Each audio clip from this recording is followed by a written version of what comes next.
It's Alexis Medina, your Southern California real estate expert, and today I want to talk about something that doesn't really happen often but is important to understand, and that is how and when a seller can cancel on a buyer during a transaction. So in California, once a buyer and seller are under contract, it's not easy for a seller to just back out.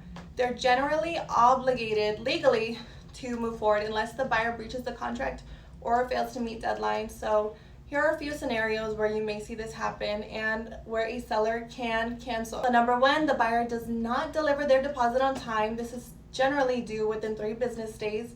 If that deadline is missed, the seller has grounds to cancel. Number two, the buyer fails to remove the contingencies by the agreed upon date. So for example, if the inspection, appraisal, or loan contingency period passes and the buyer does not remove them, the seller can issue a notice to perform.